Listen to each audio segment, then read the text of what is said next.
Assalamualaikum warahmatullahi wabarakatuh. Waalaikumsalam warahmatullahi wabarakatuh. Sebelum kita masuk pada materi pembelajaran, silakan ketua kelas pimpin doanya terlebih dahulu. Siap, gerak. Sebelum belajar, marilah kita berdoa. Berdoa mulai.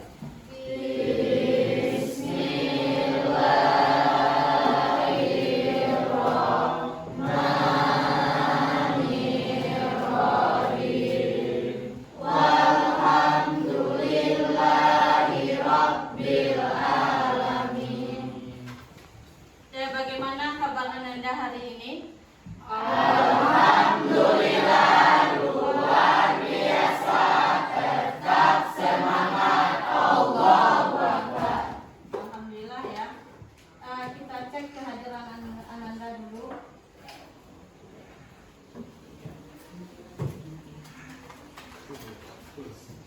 Agi Agustiawan, Agung Al-Afif. Alhamdulillah Ananda hadir pada hari ini seluruhnya ya. Dan sebelum kita mulai pembelajaran, terlebih dahulu kita baca Al-Quran dulu. Giliran siapa lagi? Silakan Dwi baca Al-Qurannya.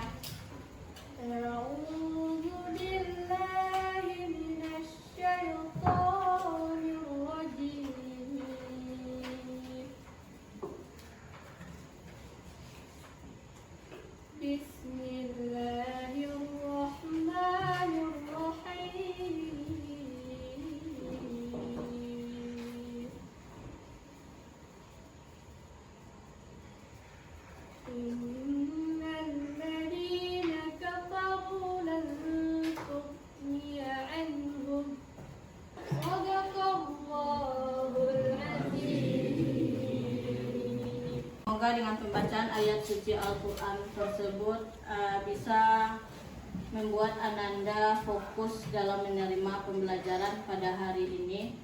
Amin amin ya rabbal alamin. Nah, untuk materi kita pada hari ini Ananda adalah lingkup materi kita yang keempat mengenai ketentuan khutbah, tabligh dan dakwah.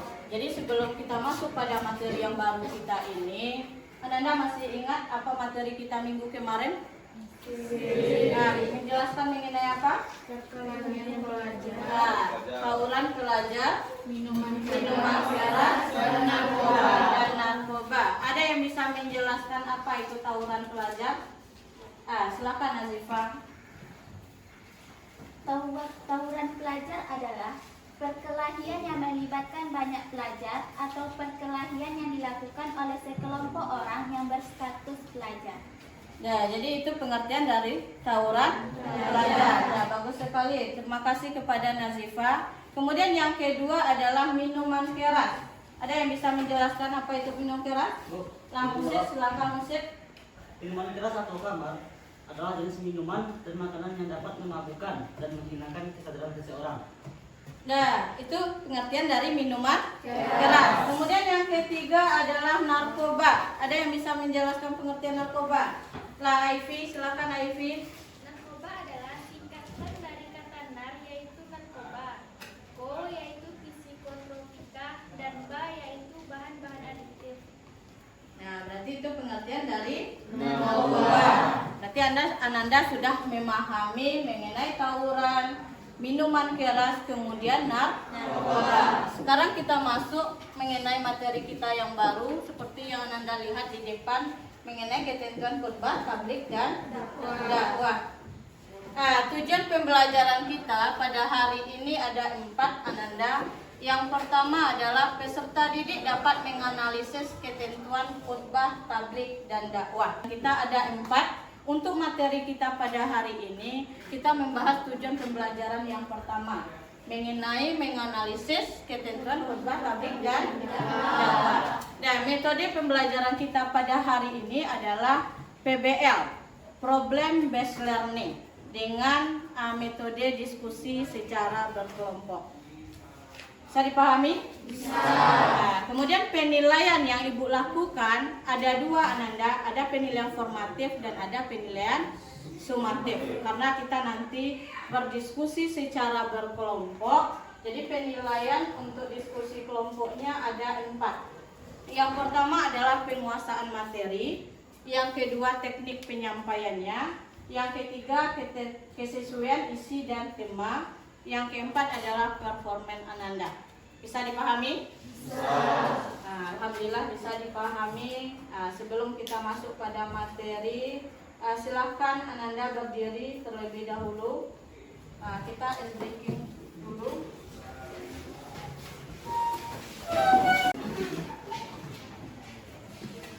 Sekarang kita masuk pada materi kita mengenai ketentuan khutbah, tablik dan dakwah. Ini pertanyaan Ananda yang pertama. Ada yang bisa membedakan apa itu khutbah, tablik dan dakwah?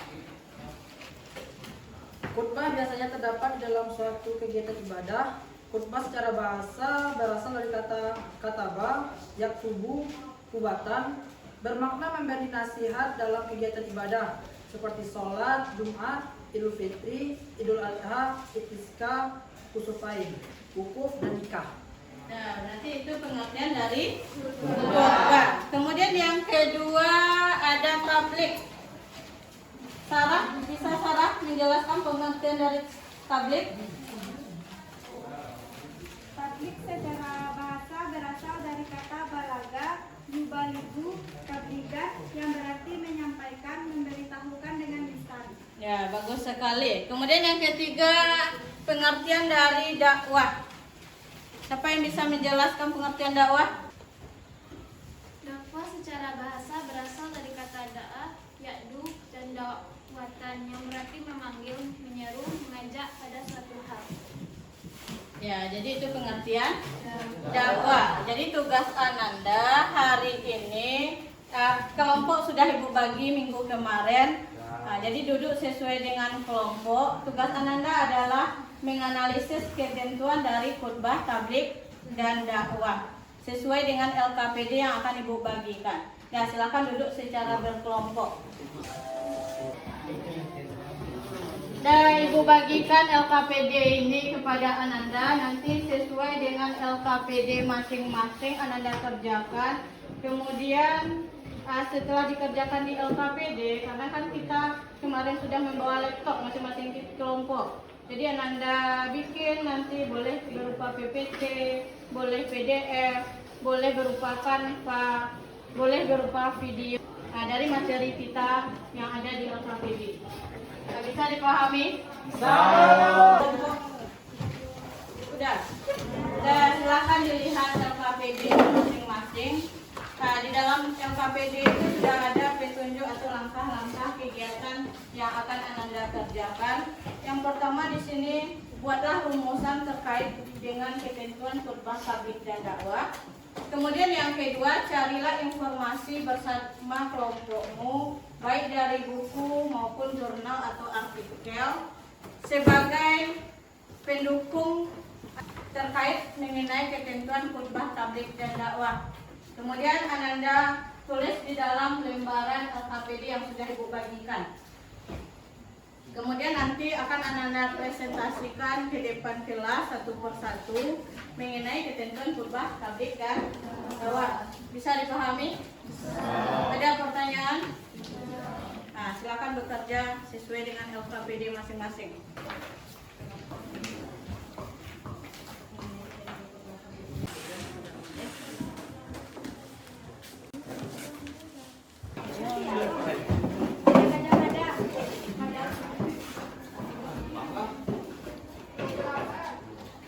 Apakah sudah selesai tugasnya Ananda?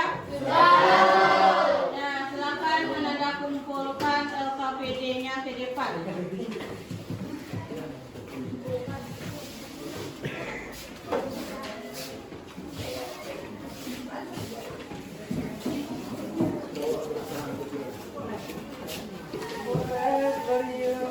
Ya, alhamdulillah sudah selesai. Sekarang kita presentasi. Kelompok berapa dulu? 4. Kelompok 4 dulu. Silakan kelompok 4, siapa moderator, siapa penyaji, kemudian siapa notulennya. Silakan sajikan ke depan. Baik, assalamualaikum warahmatullahi wabarakatuh. Waalaikumsalam warahmatullahi wabarakatuh. Kami dari kelompok 4 akan mempresentasikan hasil diskusi kami, yaitu tentang dakwah, dan saya Agil Gustiawan sebagai moderator. Saya Fatur Rahman sebagai penyaji. Saya Sofirona Ferinda sebagai anggota. Saya Sarah Arisa sebagai notulen. Saya Wisdamdani sebagai anggota. Saya Alia Mesara sebagai anggota. Dan selanjutnya pemateri yang akan disampaikan oleh Fatur. Pada Fatur dipersilakan. Baiklah teman-teman, kami akan menyajikan hasil diskusi kami mengenai dakwah, khutbah, dan tabligh.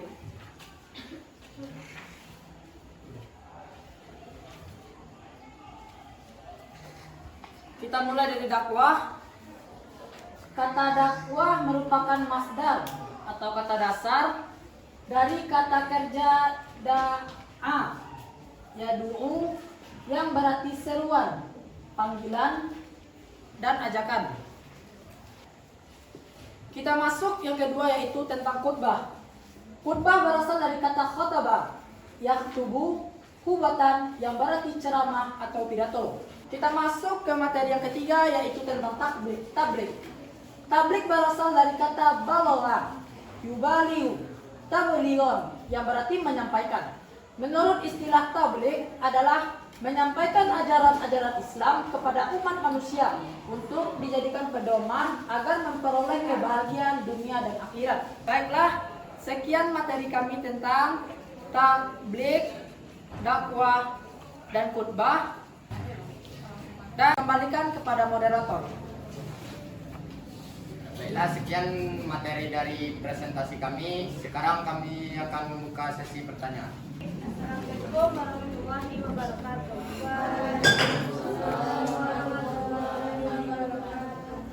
Saya Khairul Fitri Asrika dari kelompok 1 ingin bertanya, jelaskan apa itu objek dakwah.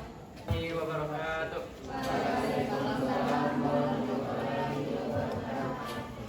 Saya Muhammad Sudarito dari kelompok 5 ingin bertanya, yaitu apa etika dalam menyampaikan tabligh? Assalamualaikum warahmatullahi wabarakatuh. Baiklah, saya dari kelompok 3, saya ingin bertanya, mengapa umat Islam diwajibkan untuk berdakwah? Saya dari kelompok 2 ingin bertanya, bagaimanakah bahasa yang sebaiknya digunakan dalam tabligh? Saya dari kelompok 6 ingin bertanya kepada kelompok 4, sebutkan pembagian pelaksanaan khutbah jika dikaitkan dengan sholat. Kami akan mencoba menjawab pertanyaan dari teman-teman sekalian.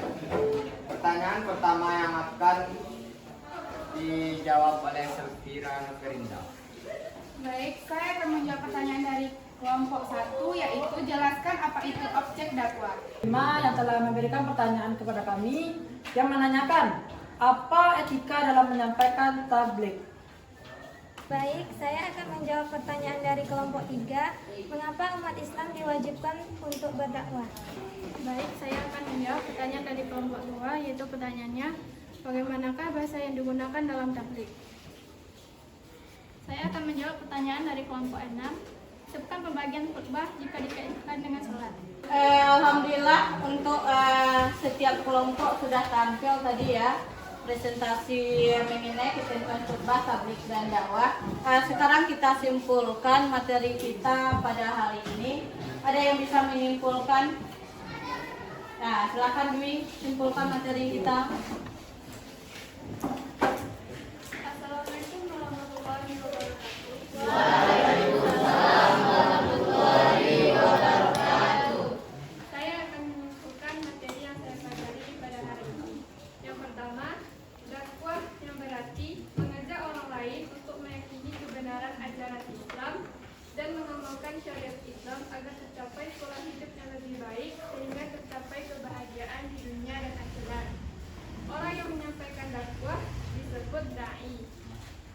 kedua, saya menyimpulkan khotbah adalah kegiatan ceramah kepada seluruh umat Islam dengan syarat dan rukun tertentu yang berkaitan langsung dengan keabsahan atau kesunahan ibadah. Orang yang menyampaikan khutbah disebut khatib. Dan yang ketiga, tabligh yang merupakan menyampaikan ajaran Islam baik dari Al-Quran maupun hadis yang ditujukan kepada manusia untuk dijadikan pedoman agar memperoleh kebahagiaan di dunia dan akhirat. Orang yang melakukan tabligh disebut mubalik bagi laki-laki dan mubaligah bagi perempuan. Sekian dari saya. Assalamualaikum warahmatullahi wabarakatuh. Waalaikumsalam warahmatullahi wabarakatuh. Dan kasih aplaus untuk Dewi. Silakan Anda lihat ke depan mengenai pembahasan mengenai ketentuan khutbah, tabligh dan dakwah sudah kita bahas tadi ya. Sekarang mengenai persamaan dan perbedaan antara khutbah, tabligh dan dakwah. Untuk persamaannya, yang pertama kegiatan pendakwahan adalah ajaran Islam. Kemudian pelakunya khutbah dilakukan oleh laki-laki, sedangkan dakwah dan tabligh boleh dilakukan oleh perempuan dan laki-laki. Kemudian berdasarkan kegiatan yang membutuhkan keteladanan bagi pelaku. Mengenai ketentuan khutbah terikat oleh rukun, sedangkan ketentuan tabligh dan dakwah tidak terikat oleh rukun. Kemudian yang ketiga, memperoleh jaminan keberuntungan bagi pelakunya. Untuk tempatnya, khutbah dilakukan di atas mimbar, sedangkan dakwah dan tabligh dilakukan di mana saja ya. Jadi bebas tempatnya. Kemudian yang keempat, berdasarkan sumber materi utama yang berasal dari Al-Quran dan hadis, khutbah dilakukan karena berkaitan dengan pelaksanaan ibadah tertentu. Jadi bisa Anda pahami mengenai ketentuan khutbah, tabligh dan dakwah? Alhamdulillah. Kemudian karena minggu kemarin sudah Ibu izinkan membawa HP ya, silakan keluarkan HP-nya masing-masing. Untuk penilaian kita pada hari ini, Ibu kirimkan linknya, link quizzes kita hari ini ke grup. Ini bagi yang tidak membawa HP. Ini soal yang pertama.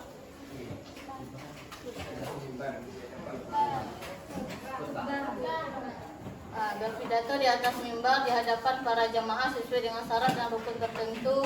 Apa jawabannya? B. Kita lihat, berarti ini jawabannya benar ya. Sampai ada 10 soal sudah Anda kerjakan ya? Alhamdulillah sudah dikerjakan. Sekarang kita masuk pada refleksi pembelajaran kita pada hari ini. Bagaimana perasaan Ananda ketika belajar materi PAI? Bisa nanti Ananda tulis kata-kata boleh, emoji juga boleh.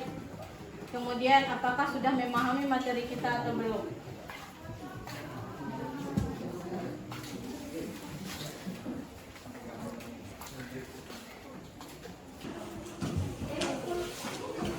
Sudah seluruhnya? Sudah ada yang bisa membacakannya ke depan? Silakan Musir. Yang pertama, saya sangat mengerti dan paham dalam pembelajaran hari ini. Alhamdulillah. Alhamdulillah ya. Mengenai refleksi kita sudah disampaikan. Pada umumnya refleksinya adalah menyenangkan. Mudah-mudahan untuk pertemuan kita berikutnya seperti ini. Materi kita selanjutnya untuk minggu depan adalah mengenai menyusun teks khutbah dengan tema rahmatan lil alamin. Jadi Ananda pahami kembali bagaimana cara menyusun teks khutbah yang baik. Boleh dicari dengan berbagai sumber. Jadi bisa dipahami materi kita hari ini ya, alhamdulillah ya. Dan akhir kata Ibu tutup dengan Assalamualaikum warahmatullahi wabarakatuh. Waalaikumsalam.